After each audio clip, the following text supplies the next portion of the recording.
சிவனே போற்றி. வெற்றிவேல் முருகனுக்கு.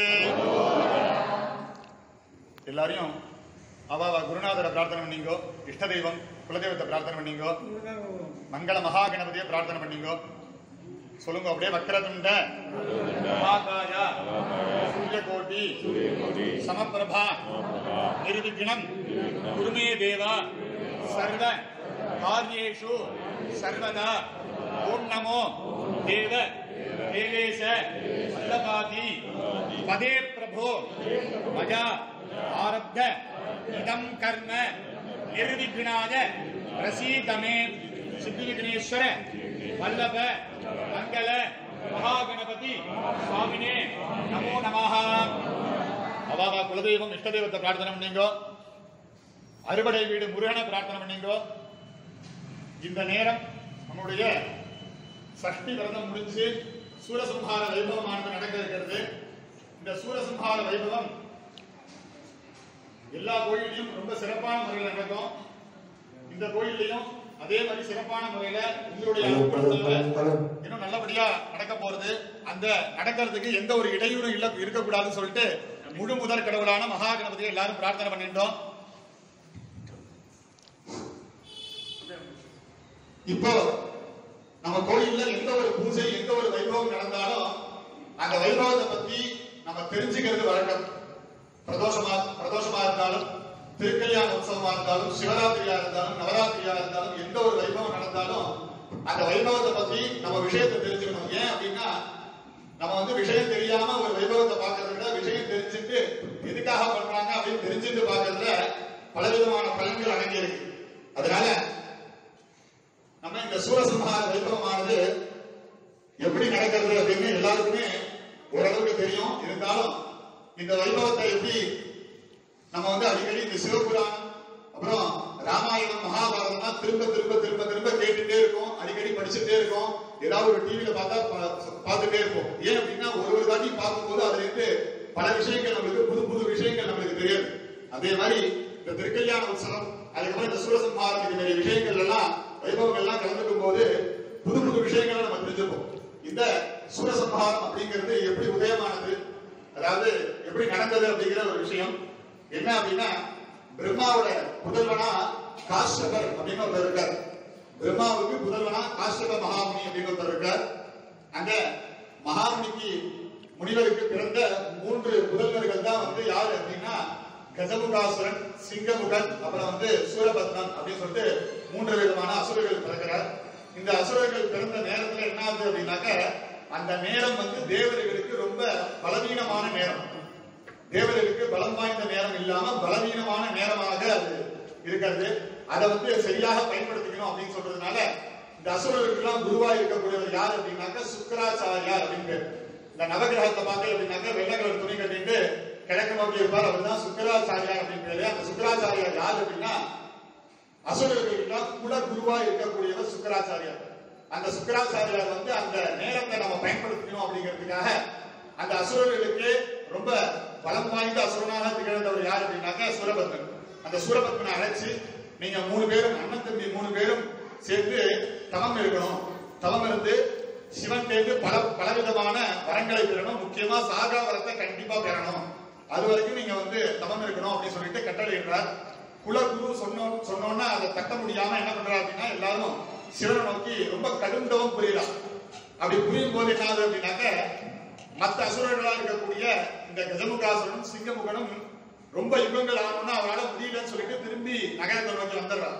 ஆனா இந்த சூரபத்மன் மட்டும் சுவாமி மேல இருக்கிற இச்சை ஆசை விடாம என்ன ஆகுது அப்படின்னாக்க எப்படியாவது சுவாமியை பார்த்தே ஆகணும் அப்படிங்கிற ஒரு பிரதிஜையோட ரொம்ப அபரிமிதமான ரொம்ப கஷ்டமான தவத்தை புரியுறாரு.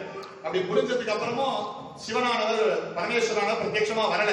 வந்தோடனே அதுக்கப்புறம் என்ன ஆச்சு அப்படின்னாக்க ரொம்ப மனசை இறங்கி போய் இதுக்கப்புறம் நம்ம வாழ்ந்து என்ன பயன், இவ்வளவு யாகங்கள் இவ்வளவு தபஸ் பண்ணதுக்கு அப்புறமும் சுவாமியை பார்க்க முடியல அப்படின்னா அதுக்கு என்ன பலன், இதுக்குமே நான் இருந்து என்ன பலன் அப்படின்னு சொல்லிட்டு ஒரு மிகப்பெரிய வேள்வி யாகத்தை உண்டு பண்றாரு. உண்டு பண்ணிட்டு தன்னுடைய 2 கைகளையும் வெட்டி அதுல போடுறாரு. போட்டுட்டு அதுக்கப்புறமா ஒரு கையை வெட்டி ஒரு காலையை வெட்டிடுறார். வெட்டி போட்டதுக்கு அப்புறம் அந்த யாக வேள்வியில தன்னுடைய சிரசை கொய்து யாகத்தை போட்டுறேன், அது அப்படியே சிவார்ப்பணமா இருக்கட்டும் அப்படின்னு சொல்றதுக்கு அப்புறம் சிரசை கொய்யும் போது என்ன ஆகுது அப்படின்னாக்க மிகப்பெரிய ஒளியோட சிவபெருமானவர் காட்சி அளிக்கிறார். காட்சி அளிச்ச உடனே சூரபத்மனுடைய தவத்தை எண்ணி மகிழ்ந்து சந்தோஷிச்சு நான் உனக்கு வந்துட்டேன், உனக்கு என்ன வரம் வேண்டும் அப்படின்னு கேளு அப்படிங்கிறார். அப்படின்னா முதல் வரமா என்ன வரம் கேட்கிறார் அப்படின்னா சாகா வரம் வேணும் அப்படின்னு கேட்கிறார். உடனே சிவபெருமான் என்ன சொல்றாரு அப்படின்னாக்க சாகா வரம் யாருக்குமே கிடையாது, சாகா வரம் தரவே முடியாது, அதனால சாகா வரத்தை தவிர மீது எந்த வரம் வேணாலும் கேளு அப்படின்னு சொல்றார். உடனே ஒரு நிமிஷம் ஒரு நாளைக்கு டைம் கொடுக்க சொல்றாரு. கொடுத்தோன்னே என்ன அப்படின்னாக்க இந்த அசுரர்களுக்கெல்லாம் கிருத்திரமான சில புத்திகள்லாம் இருக்கும். என்ன அப்படின்னாக்க சாகா வரம் அப்படின்னாக்கா அது ஈக்குவலா இருக்கிற ஏதாவது ஒரு வரத்தை கேட்கணும் அப்படின்னு சொல்லிட்டு இந்த தசாவரத்தை இரண்யகசிப்பு காலையும் இல்லாம மாலையும் இருக்கக்கூடாது, என்னுடைய மரணமானது காலையிலும் இருக்கக்கூடாது சாயந்தரமும் இருக்கக்கூடாது, ஆனாலையும் இருக்கக்கூடாது பெண்ணாலையும் இருக்கக்கூடாது, மனுஷனாலையும் இருக்கக்கூடாது மிருகமாலையும் இருக்கக்கூடாதுன்னு சொல்லிட்டு எப்படி கிரிட்டிக்கலான ஒரு வரத்தை கேட்டாலோ அதே மாதிரி யோசிச்சு நமக்கு முன்னோர்கள் எல்லாம் எப்படி வரம் கேட்டாலோ அதே மாதிரி ஒரு கிரிட்டிக்கலான ஒரு வரத்தை கேட்கணும் அப்படின்னு சொல்லிட்டு உத்தேசிச்சு சுவாமிகிட்டயே டைம் வாங்கிட்டு ஒரு வரத்தை கேட்கிறார். என்ன அப்படின்னா முதல் வரம் 1008 யுகங்கள் நான் வாழணும் அப்படின்னு சொல்லிட்டு முதல் வரம். ரெண்டாவது வரம் என்ன கேட்கிறார் அப்படின்னா உங்களுடைய சக்தியை அண்ணி வேற எந்த ஒரு சக்தியாலையும் எனக்கு கொள்ள மரணம் வரக்கூடாது, உங்கள்கிட்ட நான் வரம் வாங்குறேன், நீங்க வரத்தை கொடுக்குறேன், உங்களுடைய சக்தியை இல்லாம வேற எந்த சக்தியாலும் எனக்கு மரணமானது நிகழக்கூடாது அப்படின்னு சொல்லிட்டு ஒரு வரம் வாங்குறார். அதுக்கப்புறம் மூணாவதா என்ன சொல்றாரு அப்படின்னாக்க என்னை கொல்ற சக்தியானது பெண்ணின் மூலமாக பிறக்கக்கூடாது அப்படின்னு சொல்லிட்டு சொல்றாரு. அதாவது எந்த ஒரு பிறப்பா இருந்தாலும் பெண்ணின் மூலமாக தான் பிறக்கப்படும் அப்படிங்கிற உத்தேசிச்சு என்ன பண்றாரு அப்படின்னா பெண்ணின் மூலமாக பிறந்த சக்தியானது என்னை எனக்கு மரணமா இருக்கக்கூடாது அப்படின்னு சொல்லிட்டு வேண்டார். வேண்டதுக்கு அப்புறம் என்ன சொல்லிங்கன்னா உடனே நான் தந்துருளி உள்ளேன்னு சொல்லிட்டு சுவாமியும் அந்த வரத்தை கொடுத்துட்டு போயிடுறாரு. போனதுக்கு அப்புறம் தான் கச்சேரி ஆரம்பம். அந்த தேவர்கள் முனிவர்கள் அவரு இவரு எல்லாரையும் சிறையில் அடைச்சு எல்லாரையும் ரொம்ப வதச்செடுக்கிறார். அதுவும் எப்படின்னா ஒரு நாள் 2 நாள் கிடையாது, யுக கணக்குல எல்லாம் பண்ணிட்டே இருக்கா. இதெல்லாம் பொறுமையா சுவாமி பார்த்துட்டே இருக்காரு. நம்ம ரொம்ப தபஸ் பண்ணி ரொம்ப சுவாமி மேல இருக்கிற ஆசையால சுவாமியை பார்த்து ஒரு வரத்தை வேண்டி அந்த வரத்தின் சக்தியால நல்லது பண்ணாம கெட்டது பண்ணிட்டு இருக்கானு சொல்லிட்டு சுவாமி ரொம்ப பொறுமையா பார்த்துட்டு இருக்கார். அந்த பொறுமைக்கு எல்லையா அவருடைய 1008 யுகங்களும் முடியாது. அந்த 1008 யுகங்களும் கொஞ்சம் கொஞ்சமா 14 லோகங்களையும் அவருடைய கட்டுப்பாட்டுல கொண்டு வந்துடுறார் நம்ம சூரபத்மன். அதுக்கப்புறம் என்ன ஆகுது அப்படின்னா இதுக்கப்புறம் தேவர்களால தாங்க முடியல. இந்திரன் மட்டும் அங்கிருந்து தப்பிச்சு ஓடி பிரம்மாட்ட வர. சத்தியலோகத்துல பிரம்மா வீட்டு இருக்கார். இந்திரன் மட்டும் தப்பிச்சு நேரா பிரம்மாட்ட போய் இது மாதிரி தேவர்கள் அக்னி தேவன் சூரியன் அதிர்த்து எல்லா தேவர்களும் சூரபத்மன்ட்ட சிறை அடிச்சு ரொம்ப பாடாப்படுத்துறான், அதனால எனக்கு அங்கிருந்து காப்பாத்துக்கோ அப்படின்னு சொல்லிட்டு சொல்றார். இதை யாராலையும் பண்ண முடியாது, பரமேஸ்வரன் நினைச்சா மட்டும்தான் முடியும். ஏன்னா அவன் வாங்கின சக்தி என்ன அப்படின்னாக்க உங்களுடைய பரமேஸ்வருடைய சக்தி அன்றி வேற எந்த ஒரு சக்தியாலையும் எனக்கு மரணம் நிகழக்கூடாது அப்படின்னு சொல்லிட்டு சொல்றார். அதனால அந்த வரத்தை ஞாபகப்படுத்துறேன், அந்த வரத்தை வச்சுட்டு நேரம் எல்லாரும் போவோம், எனக்குமே தொந்தரவா இருக்கு அப்படின்னு சொல்லிட்டு பிரம்மதேவனும் இந்திரனும் எல்லா மற்ற இருக்கிற எல்லா தேவர்களும் சேர்ந்து நேரா சிவபெருமான் கைலாயத்துக்கு போறார். கைலாயத்துக்கு போனோம்னா சுவாமி ரொம்ப தியானத்தை உட்கார்ந்துருக்கார். தியானத்தை உட்கார்ந்தோம்னா சுவாமியை பார்வதியின் மூலமா சுவாமியை எழுப்பி சுவாமிகிட்ட சொல்றார், இதே மாதிரி நேரமானது கடந்துருச்சு, சூரபத்மனுடைய நேரமானது நெருங்கி விட்டது, அதனால அந்த சக்தியை உருவாக்கணும் அப்படின்னு சொல்லிட்டு சொல்றார்.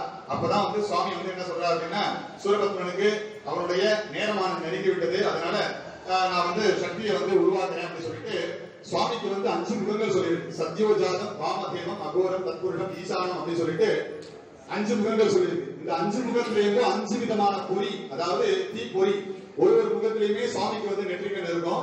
அந்த ஒரு முகத்திலேருந்து இருக்கக்கூடிய நெற்றிக்கண்ல இருந்து ஒரு பொறியை உருவாக்கி அதன் மூலமா ஒரு குழந்தையை உருவாக்குறார். இந்த 5 முகம் இல்லாம அதோமுகம் அப்படின்னு ஒண்ணு இருக்கு. அந்த அதோமுகம் யாரு அப்படின்னாக்க சிவசக்தி, பார்வதி பரமேஸ்வரர், அர்த்தநாரீஸ்வரர் கேள்விப்பட்டிருப்பேன். சுவாமியும் அம்பாலும் சேர்ந்த முகம் எது அப்படின்னாக்க அந்த அதோமுகம். அந்த அதோமுகத்திலிருந்து ஒரு சக்தியும் உருவாக்குறார். அந்த உருவாக்கி அந்த தீ கணலிலிருந்து பிறந்தவர் தான் முருகன் பெருமான். 6 தலைகளோட 12 கைகளோட சின்ன குழந்தையா அப்படியே பிறகுறார். அந்த பிறந்த குழந்தைக்கு பல விஷயங்களை சொல்லிக் கொடுக்கணும், அந்த குழந்தைக்கு என்னென்ன தேவையோ அதெல்லாம் கொடுக்கணும் அப்படிங்கிறதுக்காக கார்த்திகை பெண்கள் மூலமா முருகப்பெருமான் வளர்றார். கொஞ்சம் கொஞ்சமா அவருடைய வயது பால பருவத்திலிருந்து இளமை பருவத்தை தொடர்ந்து தொட்டும் போது என்ன ஆச்சு அப்படின்னாக்க முருகப்பெருமான் வந்து தன்னுடைய அவதார நோக்கம் தெரியாம அவர் பல விஷயங்கள் பண்ணிட்டு இருக்காரு. என்னென்ன விஷயங்கள் அப்படின்னாக்க, பிரம்மதேவன்கிட்ட போய் ஓம் அப்படிங்கிற பிரணவ மந்திரம் இருக்கு இல்லையா, அந்த மந்திரத்துடைய இதை சொல்லு அப்படின்னு சொல்லிட்டு சுவாமிநாத சுவாமியா பார்த்தார். இதே மாதிரி விஷயங்கள், இதே மாதிரி புராணங்கள்லாம் நிகழ்ந்தது அந்த ஒரு கேப்ல தான். அப்ப வந்து என்ன ஆச்சு அப்படின்னாக்க, உன்னுடைய பிறப்பின் நோக்கம் என்ன அப்படின்னா சூரபத்மனை அழிச்சு தேவர்களை காக்குவது மட்டும்தான் அப்படின்னு சொல்லிட்டு சொல்றாரு. தேவர்களை எதுக்கு காக்கணும் அப்படின்னு சொல்லிட்டு கேட்கிறாரு. இந்த தேவர்களுக்கும் மனிதர்களுக்கும் என்ன சம்பந்தம், தேவர்களை எதுக்கு நாம் காப்பாற்றணும் அப்படின்னா, சுவாமி என்ன பண்றாரு அப்படின்னாக்க, ஒரு சைக்கிள் மனித சங்கிலின்னு கேள்விப்பட்டிருக்கு. அதாவது எலி பூனை, பூனை வந்து எலியை சாப்பிடும், அப்புறம் பூனையை வந்து இன்னொரு மிருகம் சாப்பிடும், அந்த மிருகத்தை மனுஷன் அடிச்சு சாப்பிடுவான். இது மாதிரி இந்த மனித சங்கிலின்னு சொல்லிட்டு ஒரு விஷயமானது நம்ம சயின்ஸ்ல படிச்சிருப்போம். அதே மாதிரி சுவாமி என்ன பண்றாரு அப்படின்னாக்க, சுவாமியே இறங்கி எல்லாரையும் பார்த்துக்காம ஒரு சைக்கிள் மாதிரி ஒண்ணு உருவாக்கி விட்டுறாரு. என்ன அப்படின்னா, தேவர்களின் மூலமா மழையை உருவாக்குறார் பூலோகத்துக்கு. அந்த மழையின் மூலமா சஸ்யம் அபிவிருத்தி ஆகுது. சஸ்யம் அப்படின்னாக்க விவசாயம் அப்படின்னு அர்த்தம். செடி கொடி பூ பழம் காய் இந்த மாதிரியான விஷயங்கள் தான் மழையின் மூலமா பூமியில முளைக்கிறது. அந்த பூமியில முளைக்கக்கூடிய சில விஷயங்கள், பழம் காய் கனிகள், அதுக்கப்புறம் தானியங்கள், இதெல்லாம் வந்து நம்ம என்ன பண்றோம் அப்படின்னா, அதை நம்ம சாப்பிடறதுக்கு முன்னாடி தேவர்களுக்கு நைவேத்தியமா படைக்கிறோம். புஷ்பத்தை சுவாமிக்கு சாப்பிடுறோம், ஜலத்தை சுவாமிக்கு அபிஷேகம் பண்றோம், தீர்த்தம் விடுறோம், தேவர்களுக்கு தர்ப்பணம் பண்றோம். இதே விஷயங்கள்லாம் பண்ணும்போது என்ன ஆகுது அப்படின்னாக்க, இந்த பூலோகத்திலிருந்து அவளுக்கு போய் சேருது. ஏன் தேவர்களுக்கு நிறைய சக்தி இருக்கு, அங்க அவளுக்கு இல்லையா அப்படின்னு பார்த்தா, பூலோகத்துல மட்டும்தான் எல்லா விஷயமுமே இருக்கு. தேவலோகத்துல 14 லோகத்துல பூலோகத்துல மட்டும்தான் பூமி அப்படிங்கிற ஒரு விஷயம், பஞ்சபூதங்கள் இருக்கு. இந்த பஞ்சபூதத்தின் மூலமா ஒரு விதையை விதைச்சோம் அப்படின்னாக்க ஒரு செடியானது முளைக்கிறது. அதன் மூலமா நம்ம வந்து எல்லாம் சாப்பிட்டு சுவாமிக்கு கொடுத்து பல ஆராதனைகள் எல்லாம் பண்றோம். வேற எந்த ஒரு லோகத்திலையும் இந்த ஒரு விஷயமானது இல்லை. ஏன் அப்படின்னா, நம்ம சுவாமி புறப்பட்டு வர்றப்ப பார்த்தேன் அப்படின்னாக்க நெல் பொடியானது மேல போடலாம். ஏன் நெல் பொடி போடுறா அப்படின்னா, தேவலோகத்துல வந்து புஷ்பமே கிடையாது, பூ அப்படிங்கிற ஒரு விஷயம் கிடையாது. அவர்களுக்கு பூவா இருக்கக்கூடியது எது அப்படின்னா இந்த லாஜ புஷ்பம் அப்படிங்கிற நெல் பொடி தான். அதனாலதான் வந்து கும்பாபிஷேக காலங்கள்ல சுவாமி புறப்பட்டு வெளில வரும்போதுதான் தேவர்கள் வந்து பூமாரி பொடியதா உத்தேசிச்சுதான் இந்த நெல் பொடியை வந்து மேல போடுறது. நெல் பொடியை மேல போடும்போது தேவர்கள் மேல இருந்து சுவாமியை வந்து ஆராதிக்கிறா அப்படின்னு சொல்லிட்டு அர்த்தம். அதனால தேவலோகத்துல ஒண்ணுமே கிடையாது, பூலோகத்துல தான் எல்லாமே இருக்கு. அதனால இந்த எல்லாமே இருக்கக்கூடிய இந்த பூலோகத்துல என்ன பண்றோம் அப்படின்னாக்கா, நம்ம கொடுக்கிற விஷயங்கள்லாம் தேவர்களுக்கு போகுது. தேவர்கள் திருப்பி நமக்கு மழை வெயில் எல்லாத்தையும் கொடுக்குறா. அதன் மூலமா திருப்பி நம்ம இது பண்றோம். அப்ப இந்த சர்க்கிள் ஆனது அப்படியே போயிட்டே இருக்கு. இதுல யாராவது ஒருத்தர் பாதிக்கப்பட்டாலும் தேவர்கள் இல்லை அப்படின்னாக்கா மனிதர்கள் பாதிக்கப்படுவாங்க, மனிதர்களுக்கு ஏதாவது இன்னல் அப்படின்னாக்கா தேவர்கள் பாதிக்கப்படுவாங்க. அப்ப இந்த சர்க்கிள்ல யாராவது ஒருத்தர் அடிபட்டாலும் இன்னொருவா எல்லாருக்குமே வந்து அது வந்து ரொம்ப கஷ்டத்தை கொடுக்கும். அப்படிங்கிறதுனால உங்களுடைய பக்தர்கள் எல்லாம் நிறைய பேர் வருத்தப்படுவா, ரொம்ப கஷ்டப்படுவா. அப்படிங்கிறதுனால முருகப்பெருமான்கிட்ட இந்த விஷயங்கள்லாம் சொல்லி, நீங்க சூரபத்மனை நீங்க வந்து அழிச்சே ஆகணும் அப்படின்னு சொல்லிட்டு சொல்றா. அப்புறம் சூரபத்மனை தேவர்களுடைய குருவா இருக்கக்கூடிய ப்ரஹஸ்பதி, இப்ப குரு பயிற்சி வருது இல்லையா, அந்த குரு பயிற்சிக்கு அதிபதியா இருக்கக்கூடிய ப்ரஹஸ்பதி பகவான் அரசு சூரபத்மனுடைய முழு கதையும் கேட்கிறார். சூரபத்மன் எப்படி பிறந்தார், என்னென்னலாம் வந்தார், அவருக்கு என்னென்ன வித்தைகள்லாம் தெரியும், அவர் யாருடைய பக்தன் அப்படின்னு சொல்லிட்டு சூரபத்மனை பத்தி எல்லா விஷயத்தையும் கேட்கிறார் முருகப்பெருமான். முருகப்பெருமான் கேட்டதுக்கு அப்புறம் நேரா சுவாமி அம்பாள்கிட்ட போறார். சுவாமி அம்பாள்கிட்ட போயிட்டு வணங்கி நிற்கிறார். அந்த வைபவம் தான் இங்க நடந்தது. விநாயகர் பெருமானுடைய அனுமதியை பெற்றுட்டு இப்ப வந்து நம்ம அங்க சுவாமிக்கும் அம்பாளுக்கும் பூஜை பண்ணோம். அம்பாளுக்கு பூஜை பண்ணிட்டு சுவாமி வந்து என்ன பண்றா அப்படின்னா, அனுகிரக மூர்த்தியா உனக்கு எப்பயுமே வெற்றி உண்டாகும் அப்படின்னு சொல்லிட்டு சொல்றா. ஆனா அம்பாள் என்ன பண்றா அப்படின்னாக்க, தன்னுடைய ரூபத்தையே அப்படியே வந்து ஒரு சக்தியாக மாற்றி ஒரு வேலையே கொடுக்கிறார். அதுதான் சக்தி வேல். அந்த வேலுக்கு பேர் என்ன அப்படின்னாக்க வெற்றி வேல் அப்படின்னு பேர். பல ஆயுதங்கள் எல்லா சுவாமிகிட்டையும் இருக்கும். சுவாமிகிட்ட சூழல் இருக்கும், இந்திரன்கிட்ட வஜ்ராயுதம் இருக்கும், விஷ்ணு பகவான் சுதர்சன சக்கரம் இருக்கும். இதே மாதிரி பல தேவர்கள்ட்ட பல ஆயுதங்கள் இருக்கும். ஆனா அந்த ஆயுதங்கள்லாம் வந்து யுத்தத்துக்கு பயன்படுத்திட்டு திரும்பி வந்துடும்.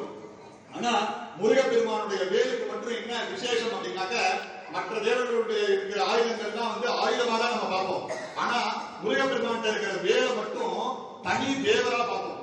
வேல் அப்படிங்கிறது ஒரு தனி தெய்வம், அம்பாளுடைய சக்தியா பார்ப்போம். அதனால அந்த முருகப்பெருமானுக்கு இருக்கிற வேலுக்கு இருக்கிற சக்தி வேற எந்த ஒரு ஆயுதத்துக்குமே கிடையாது. அப்பேற்பட்ட ஆயுதத்தை கையில ஏற்றியவர் முருகப்பெருமான். வேல் என்றாலே வெற்றி என்றே அர்த்தம். ஏன்னா நம்ம பல காரியங்களை வந்து பண்ணிட்டு இருக்கோம். அந்த காரியங்களுக்கு வெற்றியை உண்டாக்கக்கூடியது எது அப்படின்னாக்க வேலுடைய நிரீட்சண பார்வை. இந்த கோயிலையாவது போய் வேலை பார்த்துட்டு நம்ம ஒரு காரியத்தை தொடங்கணும் அப்படின்னாக்க அந்த காரியம் வெற்றியில தான் முடியும்.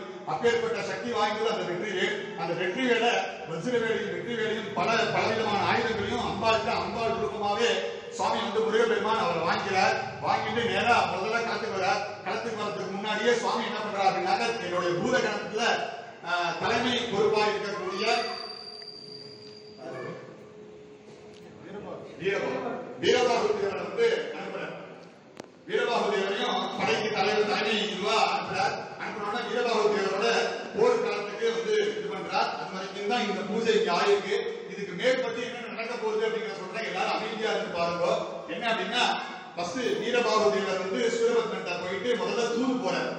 தூது போயிட்டு இந்த விஷயங்கள்லாம் சொல்றாரு. தேவர்கிட்ட விட்டுருக்கோ, பின்னாடி உங்களுடைய மாயாபுரி அப்படிங்கிற நகரத்துக்கு அதிபதியா இருக்கக்கூடியவர். அதனால மாயாபுரியெல்லாம் அழிஞ்சிடும். அதனால கொஞ்சம் வந்து எல்லாருக்கும் விட்டுருக்கோம். முருகப்பெருமானம் உங்களுக்கு அழிக்கிறதுக்கு வந்து போர் கோலத்தை கொண்டு இருக்காரு. அதனால விட்டுருங்க அப்படின்னு சொல்லிட்டு முதல்ல தூது போறது. தூது போனதுக்கு அப்புறம் வீரபாகு என்ன சொல்றாரு அப்படின்னாக்கா பரவாயில்ல யுத்தத்துக்கே வர சொல்லு அப்படின்னு சொல்லிட்டு சொல்லிடுறாரு சூரபத்மன். அதுக்கப்புறம் வீரபாகு தேவர் வந்ததுக்கு அப்புறம் யுத்தமானது தொடங்குறது. சுவாமிக்கு வந்து முருகப்பெருமானுக்கு வில் அம்பு இந்த மாதிரி விஷயங்கள்லாம் ஏற்பாடு பண்ணியிருக்கு. சுவாமி வந்து ஒரு வில்ல விட்டு யுத்தம் எப்படி நடக்கிறதோ அதே மாதிரியே நடக்க போகுது. அதனால எல்லாரும் அமைதியா இருக்கு பாருங்க. எல்லாம் முடிச்சதுக்கு அப்புறம் திருப்பியும் என்னென்ன விஷயங்கள் நடந்தது அப்படிங்கிறது விளக்கமா சொல்லிட்டு இந்த சூரசம்ஹாரத்தை நிறைவேற்றுறோம். பார்வதி போற்றி.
की हर हरो हर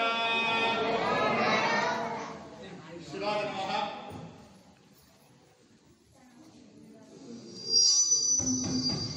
शिवाय नमः இன்னைக்கு நம்ம கோயில்ல சூரசம்ஹார வைபவமானது நல்லா நடைபெற்றது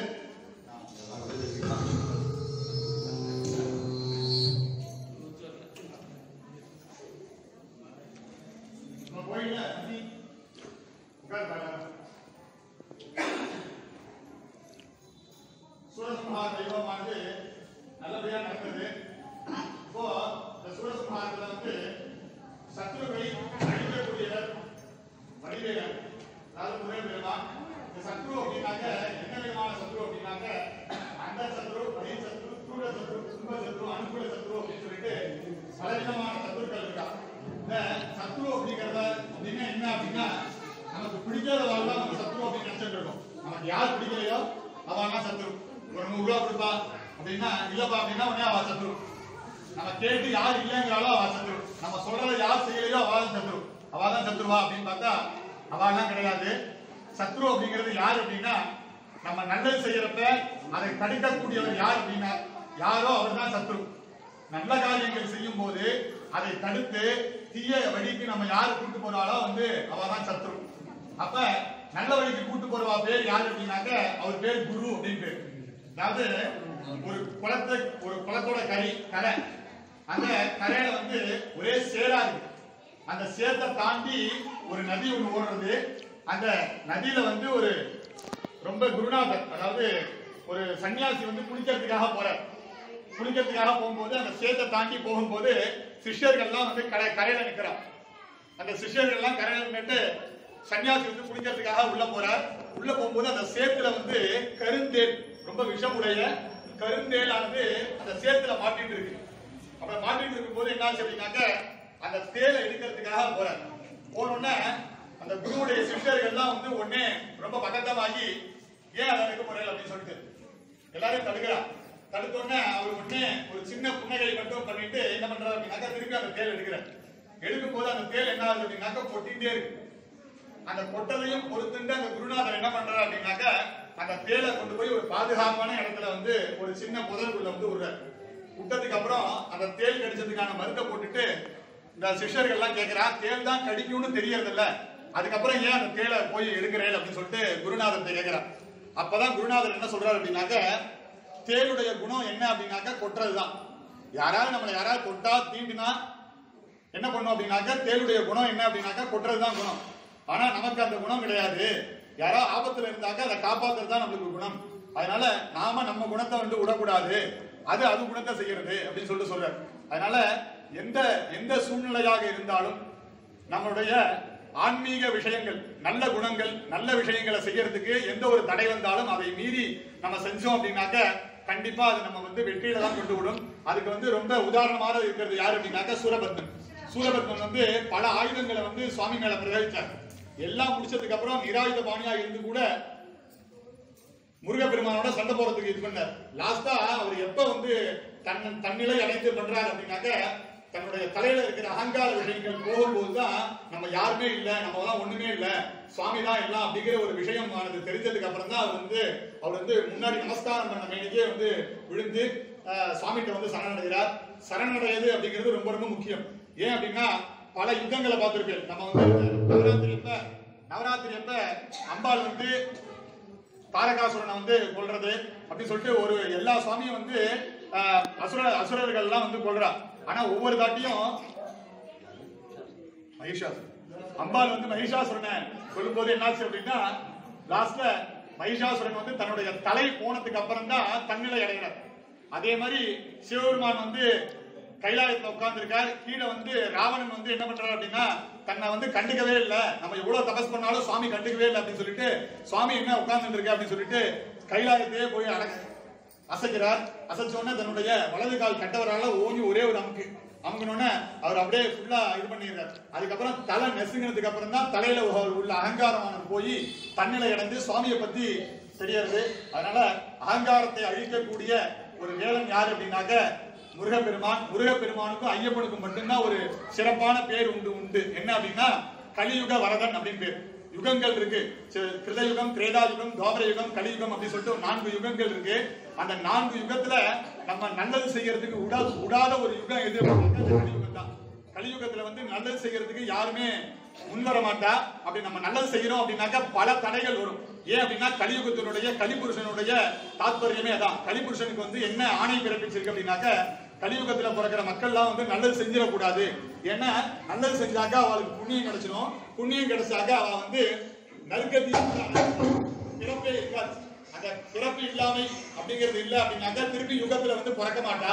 அப்ப கலியுகம் வந்து சீக்கிரமா முடிஞ்சிடும். ஏன்னா அதனால கலியுகத்தை திருப்பி பிறக்கணும் அப்படின்னாக்க பாவங்கள் பண்ணிட்டே இருக்கணும். அதனால கலிபுருஷனுக்கு என்ன வேலை அப்படின்னாக்க நல்லது செய்யறதே விடாது.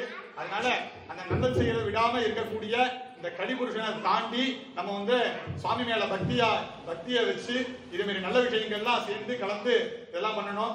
இந்த சூரசம்ஹாரம் முடிவுற்று நாளைக்கு வந்து இந்த சூரசம்ஹாரத்துல முருகப்பெருமானவர் சூரனை வந்து சம்ஹரிச்சு தேவர்களை வந்து மீட்டெடுக்கிறார். மீட்டெடுத்தோம்னா தேவர்களுடைய தலைவரா இருக்கக்கூடிய இந்திரன் சேகர்னா எதுவுமே வேண்டாம், எல்லாத்தையும் ஆஃப் பண்ணிடுங்க. எல்லாரும் காதுல விடுதாமா? எல்லாத்தையும் ஆஃப் பண்ணிட்டு இந்த பக்கம் வந்துருங்க. பூஜை பாருங்க. தேவர்களுடைய அதிபதியா இருக்கக்கூடிய இந்திரன் என்ன பண்றார் அப்படின்னாக்க ரொம்ப வதப்படுறார் இல்லையா?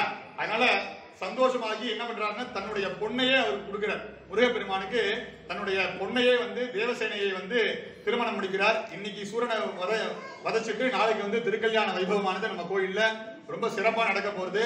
எல்லாரும் இதே மாதிரி நின்னுண்டு அவஸ்தப்படாம நாளைக்கு நல்லா அமர உட்கார்ந்து திருமண வைபவத்துல ஒரு காரியங்களும் மெட்டி எதுக்காக போடுறோம், வளையல் எதுக்காக போடுறோம், அதுக்கடி சொல்லிட்டு தான் இருக்கோம். இருந்தாலும் நாளைக்கு வந்து புதுவிதமா ஒரு விஷயத்தையும் எதுக்காக பண்றா, வஸ்திரதாரணம் எதுக்காக, சுவாமிக்கு திருமங்கல்ய பூஜையில எந்த சுவாமியை வந்து பூஜை பண்ணுவா, அம்மி எதுக்காக மிதிக்கிறது அப்படின்னு சொல்லிட்டு திருமணத்துல வந்து என்னென்ன விஷயங்கள் தாற்பயங்கள் இருக்கோ அது ஒன்னொன்னுத்தையும் சொல்லி நாங்க வந்து செய்ய போறோம். எல்லாரும் வந்து ஒரு விஷயத்தையும் தெரிஞ்சுட்டு அந்த பரிபூர்ணமான அனுகிரகத்தை எல்லாரும் பெறணும். நாளைக்கு வந்து திருமண வைபவத்துக்கு எல்லாரும் முடிஞ்சா வருஷத்துக்கு எடுத்துட்டு வரலாம், இல்லன்னா வரலாம் வந்து சுவாமியாவது பார்த்துட்டு போலாம். கரெக்டா 5:30 மணிக்கு கோயில்ல இருக்கணும். எல்லாரும் வருஷத்தட்டை எடுத்துட்டு, மழை இல்லை அப்படின்னாக்க நாளைக்கு ரெட் அலர்ட் கொடுத்துருக்கலாம். ஆனா மழை இல்லை அப்படின்னாக்க நம்ம தெரு முனையில இருந்து ஒரு ஆத்துல ஏற்பாடு பண்ணிருக்கு. அந்த இடத்துல பெஞ்ச் எல்லாம் போட்டு ஏற்பாடு பண்ணிருக்கு. அந்த இடத்துல போயிட்டு துளசி மாடத்துக்கு பூஜை பண்ணிட்டு அங்க வருஷத்தை எடுத்துட்டு அங்கேருந்து நேரா இங்க வந்து உள்ள வந்து சுவாமியை பிரதட்சணம் பண்ணிட்டு விரதம் வச்சுட்டு உட்காந்து அப்படின்னாக்க திருமண வைபவத்தை சிறப்பா நடத்திடலாம். சப்போஸ் மழை பெஞ்சது அப்படின்னாக்க இந்த இடத்துலயே வருஷத்துலாம் வச்சு கோயிலை மட்டும் பிரதட்சணம் பண்ணிட்டு திருமண வைபவத்தை நடத்திடலாம். என்ன மழையா இருந்தாலும் கருப்பு கலர் கொடையை பிடிச்சிட்டு நேரா கோயிலுக்கு வந்துருங்க. ஏன்னா திருமண வைபவம் வருஷத்துக்கு ஒரே ஒரு தாட்டி தான் நடக்கும். அதனால அத்தியாவசியமான விஷயங்கள் வாங்கணும்னு சொல்லிட்டு மழையை பொருட்படுத்தாம பல விஷயங்களுக்கு நம்ம எங்கேயோ வெளில போறோம். அதே மாதிரி இந்த திருமண வைபவம் ரொம்ப முக்கியம் அப்படின்னு நினைச்சிட்டு பாதுகாப்பா எல்லாரும் மாஸ்க் போட்டுட்டு கொடை பிடிச்சிட்டு ரொம்ப பாதுகாப்பா கோயிலுக்கு வந்து சேருங்கோ. எல்லாரும் 5:30 மணில இருந்து 5:45 மணிக்குள்ள கோயிலுக்கு வந்துட்டே அப்படின்னாக்க கரெக்டான நேரத்துல வண்டி தெய்வானையோட முருகப்பெருமான் காட்சி அளித்து உங்களுக்கு வந்து திருமண வைபவம் நடக்கும். மேற்படி விஷயங்கள் நாளைக்கு வந்து எல்லாரும் தெரிஞ்சுக்கோ. சுவாமியை பிரார்த்தனை பண்ணிக்கோ, விக்ன விநாயகரை பிரார்த்தனை பண்ணிக்கோ, முருகப்பெருமான பிரார்த்தனை பண்ணிக்கோ. நான் சொல்ற மந்திரங்களை திருப்பி சொல்லுங்க. ஸ்கந்தாய கார்த்திகேயாய பார்வதி நந்தனாயிச மகாதேவ குமாராய சுப்பிரமணியாய மங்களம் மிருத்யுஞ்சயாய ருத்ராய நீலகண்டாய சம்பவே அமிர்தேசாய சர்வாய மகா தேவாய நமோ நமஹ. ஹர பார்வதி பததே. என்னார்வதி சிவனே போற்றி. இதற்கு மேற்கொண்டு சுவாமி வந்து ஸ்தானத்துக்கு போறார்.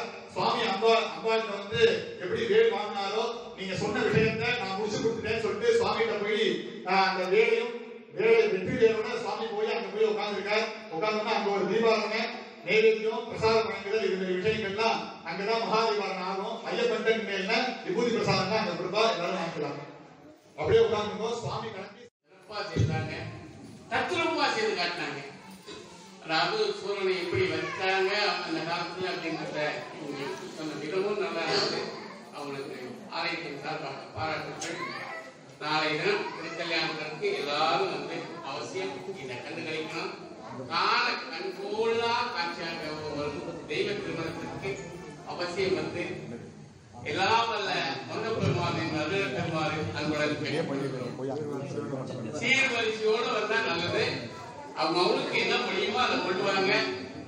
நாளை தினம் சிறப்பா திருமணத்தை நடத்த இருக்காங்க.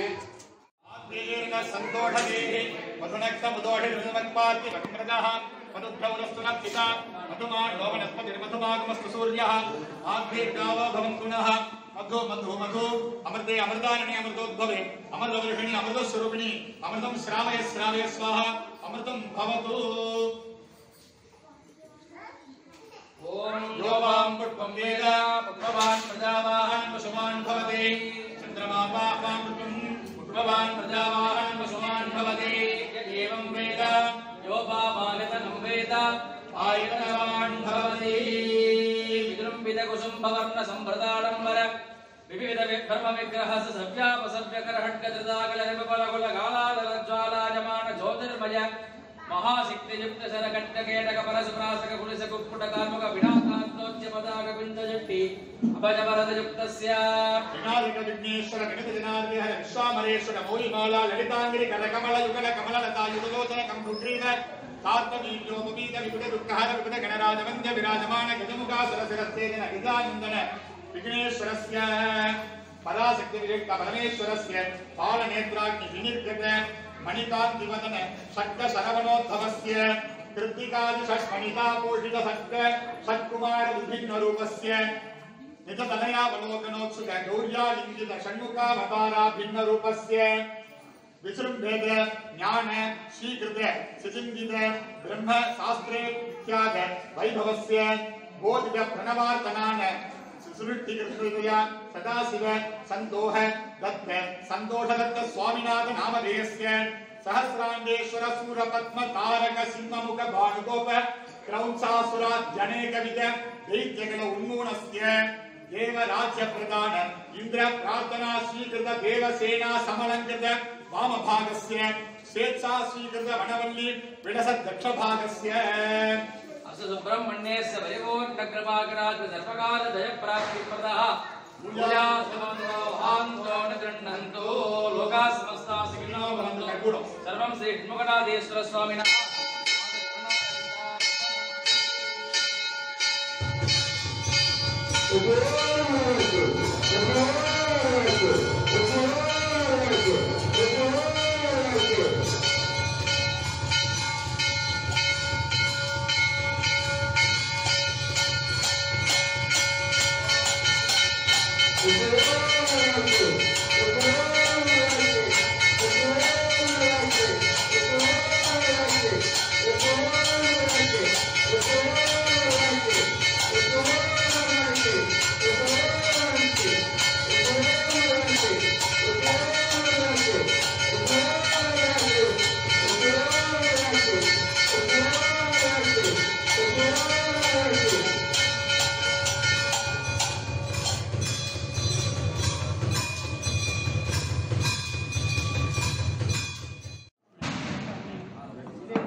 சாமி தூக்குறவங்கலாம் வந்துருமா.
சின்ன திருப்புகளை யாராவது பாடுங்க.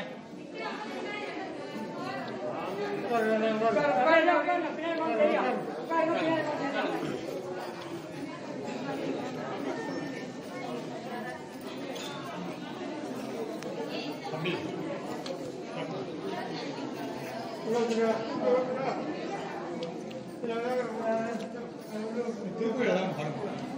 சின்ன பாட்டா பாடுங்க. பாடுவோமா? சரி பாடுவோம். நீங்க யாருமே நானே பாடுவேன். திருவேல் முருகனுக்கு அரோஹரா.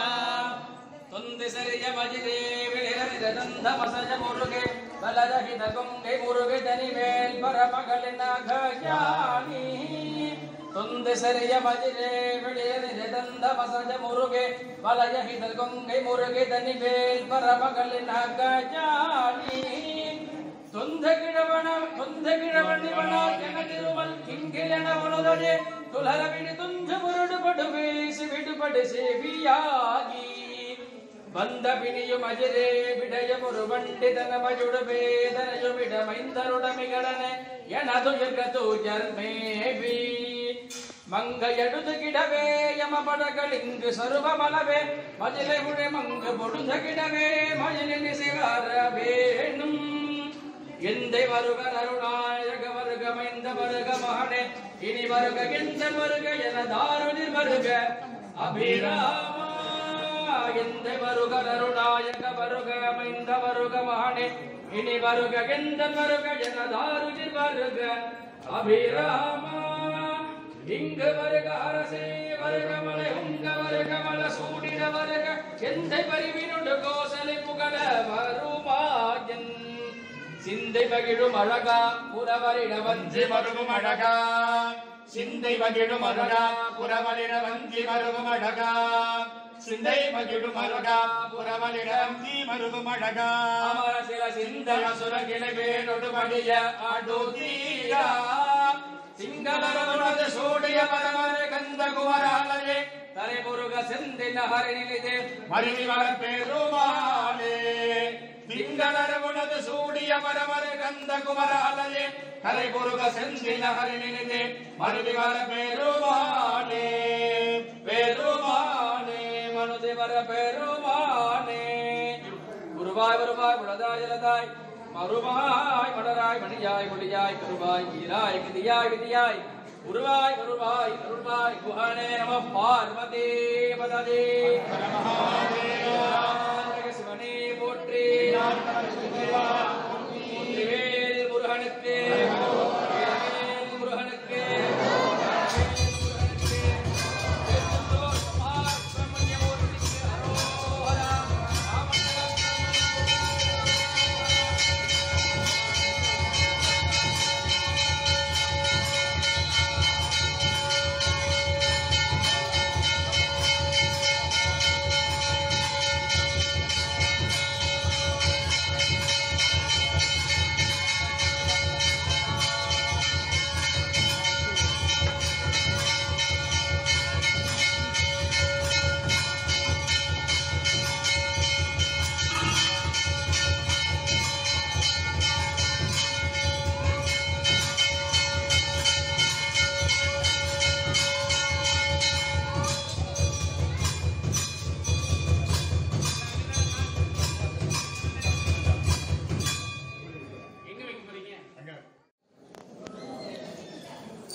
தலைவர் கண்ணன் வருது